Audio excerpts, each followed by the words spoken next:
Hi, everybody. I want to give a really tremendous introduction to Thomas. And let me tell you something.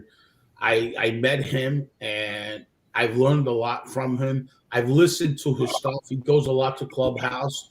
The biggest thing is that what I've listened to really makes a lot of sense. He has massive knowledge. And where we were at before COVID to where we at with COVID. COVID's been around for 2 years now, believe it or not. And let's find out what solutions we have that can help dealerships. Thomas is great. Thomas's background, he worked a long time with E-Leads, major company, and we all know what E-Lead blew up. And they had their growing pains, as I call them, but they're great. So Thomas, tell us a little bit about yourself. Well, let's see. I started out selling cars back in 1984, and met my wife, and I was married my wife in 1988, and we pretty much came through our careers together. Went through F&I, went on the desk in the early 90s, then took a job with Ford Motor Credit back in the 90s for almost 10 years. Left there, went to work for the Greenway Automotive Group at their first store, the Ford store. I was there for a few years, and then left there, got into real estate for a little bit, and then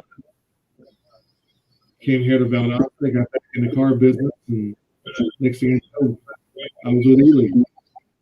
And Wow. Been a ride since then, and 37 years in the car business. I love it. Had a lot of different exposure in a lot of different areas of the business. Just about every chair in the store. So, last week was able to meet some people that I've been talking to since the beginning of the year in Clubhouse, and that was a great experience as well. Thomas, when I started looking at you, I know you got a lot of experience in the digital side. And I know you got a lot of experience in this E-Leads process, and they grew a lot, right? And I know you were there a long time. Is that correct? Oh yeah, almost 10 years. So Thomas, where do you see this digital space going, and this way, communication, right? So the automotive went from showroom traffic, right, to phone traffic, right? And now they're going into more form traffic, right? So it's just another form of getting a lead. Then social media came out, right? And the social media stuff that came out, you got Messenger, you got LinkedIn, you got WhatsApp. It's just another way of you getting into your dealership or selling your product, right? So tell me a little bit about, what do you think where we're at today with this, and where do you think we're headed? I'm in dealerships all the time, and people will send in a lead or start poking around, and some are lower in the funnel, some are a little bit higher in the funnel, and the hardest part is just trying to determine where they are in that process. And a lot of times, especially with the OEMs, someone will go to a website and they're blasted out to 4 or 5 different people, 4 or 5 different dealerships, trying to get information on the car. Now, I firmly believe the first person that's able to connect with that customer is going to win that customer. And you have to, the hardest part I see right now is teaching salespeople to read what the customer sent in and respond accordingly. Right. Give them the information they're looking for. And he who contacts customer first wins. Wow. And let me ask you something. In today's world, third-party leads, right? Really, that's not really good. Buying leads from third parties, from a site or whatever it is. And what do you think that is? What's the reason? Is it because they share them, or because that consumer doesn't really know your brand? Tell me about that. Well, third-party leads, it really depends on the lead provider and the quality of the lead. Right. You know, is it a hand raiser? Is it someone that's actually in the market and further down the funnel? Right. It really depends on the quality of the lead. It's really the key and where it came from. I mean, my guy, General Motors is famous for sending in tons and tons of hand raisers. Do you really want to waste your time with a hand raiser? Right, correct. And hand raises, everybody's got them, but having a specific lead and all that's different. But what I'm seeing is a lot of traffic on websites, like on dealer sites, and I mean, and they're very slow, so their conversion is not there. Dealerships have these Dealer Ons and all these other companies out there that develop a site. Dealer Socket develops a site, but you know what? It's their own CMS, content management system, right?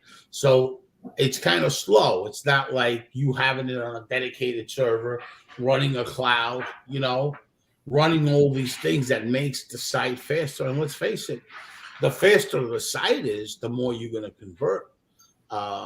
And your average dealership site scores a D, to GT metrics.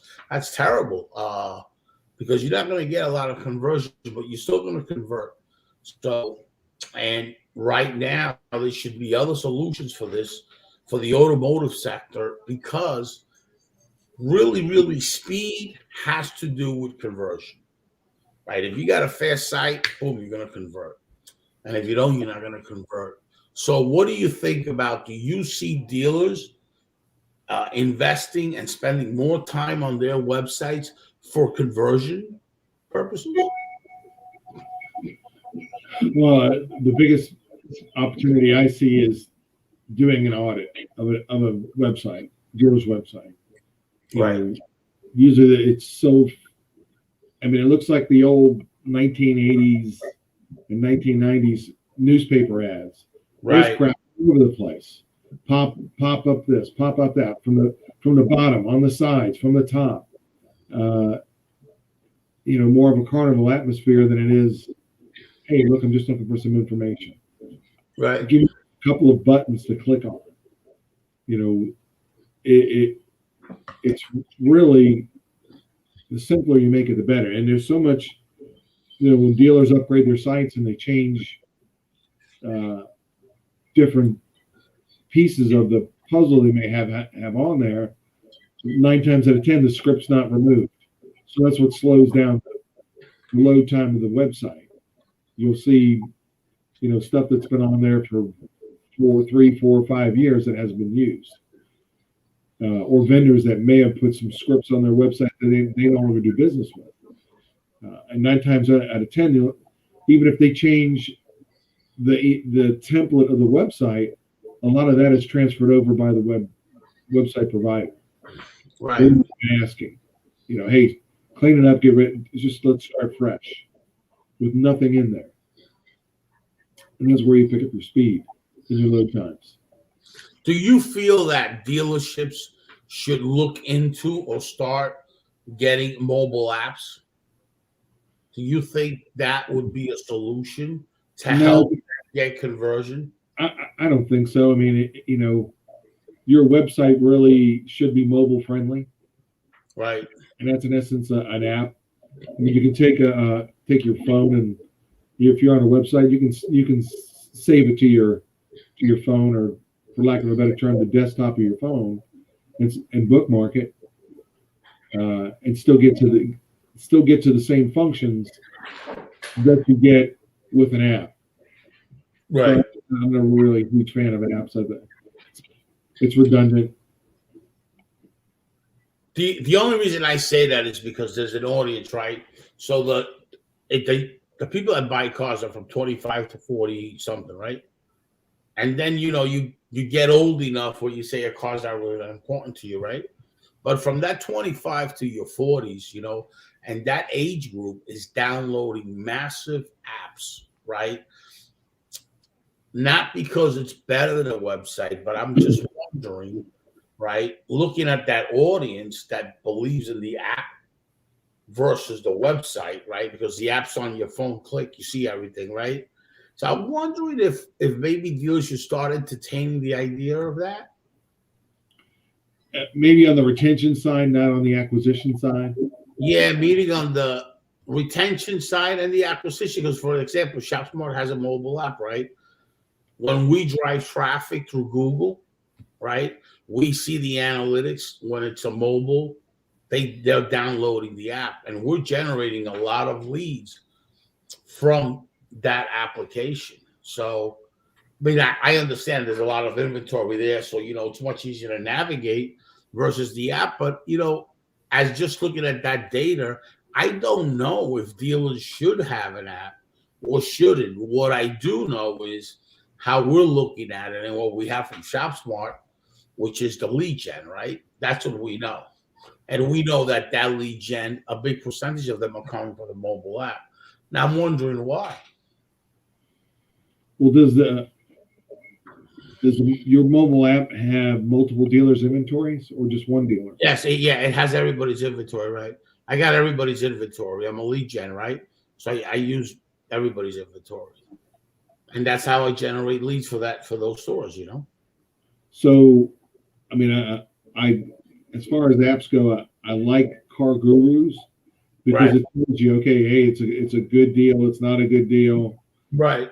Okay, the pricing compared to the other vehicles. That's the same with us. We have that verification that you can put the VIN number and find out if it's the right deal or not. So we got more or less the same thing. It's a tool that Black Book has and Kelly Blue Book has. So it's called the verification, the price verification. It tells you if that price is too high or too low, So we have it on our site too. I mean, everybody's using that now because it adds the credibility factor. You have something for 18,000, you put your zip code on it and your VIN number, and it tells you. And on the feed, it tells you if it's verified or not. Has a good price, with a review, right? So so everybody we are using that currently. And I think that process is going to start going to the dealer sector, because I've never feel very, the consumers feel very good about it. Yeah, it's my first time being on your website. Yeah. I'll check it out. Yeah, it's really, it's okay. It could be better. It's just a lead generation company. That's all. But we did it based on that, and there's a lot of information that we've gotten out there. A guy like you's been a big part of it because I listen to your stuff as a consultant. You got a very good brain, and it's very important. I don't know if you ask my wife, I don't know. If you ask my wife too, she doesn't. I know they'll say that. No, but really, I mean, be listening to you in the mornings. You're a great motivator. I mean, I look forward of getting up and into that. And I didn't know anything about modern car sales. And the reason also what I wanted to talk to you about, tell me a little bit about this modern car sales. It's an event, and it's a very good event. I hear the clubhouse, a lot of knowledge there. Yeah, talk to me a little bit about that. Modern day car sales. A friend of mine, it's like anything else, a friend of mine invited me, Mike Poro, and he says, hey, this is right up your alley. Why don't you check it out? And I, heck, I've been on there ever since. With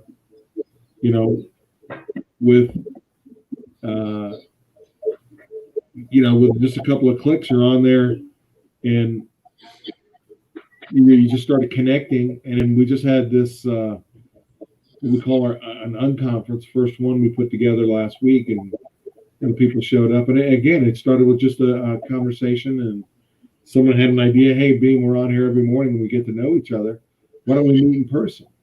Yeah. Hey, okay, I'm in. Right. Well, you know what I like about modern car sales, right? There's one thing I really like about it. I've been seeing a lot of these guys that work in the dealership that they start their own event, right? Right. Totally different. I see on Clubhouse, the knowledge that's there, people that like to this morning, there was somebody with a pay plan issue, right? Right away, when somebody tried to coach them and help them, fax it to me. Let me see the pay plan.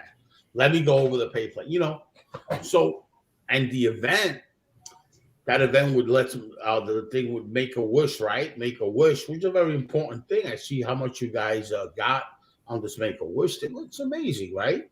So, it's like a different type of event. They have these other events. Some guy calls it this, some other guys game changer, this, that, but it's all about the same thing that's been around the car business forever. This is a little different. This has a little different twist, right? Being a sponsor there doesn't mean that you're going to be able to just sell and this, that. No, it's different, right? So there's more. It has a different, to me, it has a different credibility factor than just whatever is going on. There's tons of events out there. But going to a quality event, meaning quality people, that you've built that audience on Clubhouse with old car people, now there's a whole different, to me anyway, there's a whole different perspective. That's what I look at. I don't want to be like these. Event is an event, but it's what's behind that event, how they're delivering that strategy, that content, how they're delivering it. What does it mean, really? And that's important. I love that event, to be honest with you. I want to support that as much as I can because I like what that thing's about. What are your thoughts on that? Well, what's different about Clubhouse is just about anyone can join in the conversation or bring something to the conversation, and then it's more of a round table. And I've been in multiple groups in that app, and one thing I do have to say about our group is we're very cognizant of each other. We don't interrupt. We don't talk over each other. I mean, I've been in some of those rooms where there's people yelling at each other, trying to be the loudest voice. We don't have that. We're very respectful. We value everyone's opinion.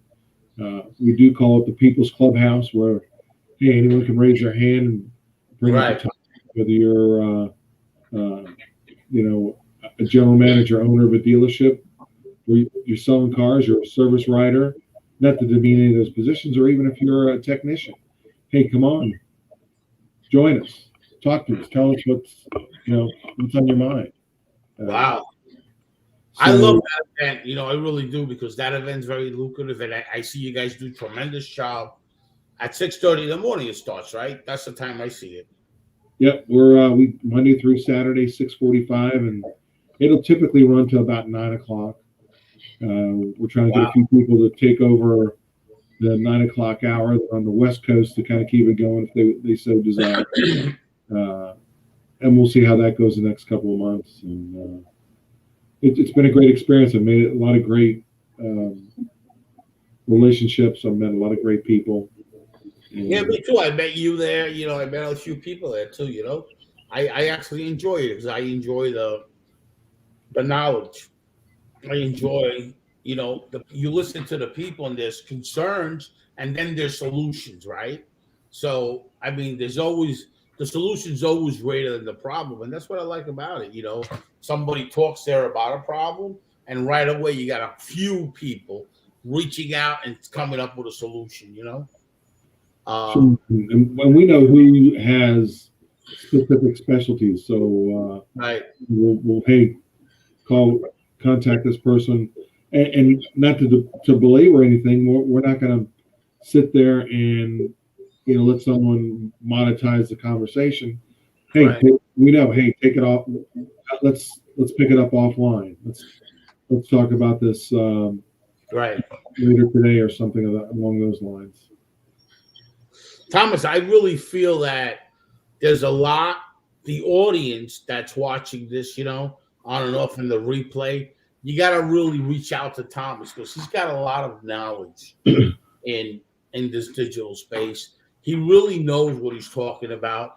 Follow him on Clubhouse. Listen to him, what he does in that group he's got, the modern car sales. listen to him, because I mean, he's got massive knowledge. And you know what? Today, it's so hard because everything's coming at you. So you got to funnel whatever you can take and learn from it and institute it at your company. And what doesn't work for you, get rid of it. But it's that bringing in that energy, bringing in that speed, like what he's doing is great. And I really, really look forward and engaging with you more in the future and working with you more, because we're big on digital like yourself. We like the digital platforms because digital makes a lot of money if it's done right. What are your thoughts on that? Well, someone actually gave me that name. So you're my digital car guy, and I went, huh. So I bought the .com probably 20 years ago or so. Heck, I can't remember exactly when. And started using it, and it's just kind of fell into it. Like a lot of things in life, you kind of fall into things by accident. But it's always been the car business has always been a love of mine. I always say once you get the motor oil in your veins, it's hard to shake it out. And there's a lot of dealers that even to this day, they don't have a good GMB, a Google My Business account. It's not set up properly. It hasn't been updated in years. Things of that nature. The little things that add up to, your digital footprint. And that's in the space of things. Now Google My Business has really become, to the forefront because, hey, we're going to ask Siri, we're going to ask Alexa, where does they get information? They're getting it from Google My Business. And it's really interesting, Thomas. It's really interesting the direction we're headed. And like I always say, it's not where we're at, it's where we're headed that really is important. And we have so much ahead of us and so much learning to do because where we're headed, we don't know. Nobody really knows. I mean, COVID comes to town. Who would know? I mean, 2 years, I was sitting watching television and the governor said we were getting shut down in March, and we did, and I had a business, where, what? You got to figure out, you got to start something else, but it's pretty bad because things happen.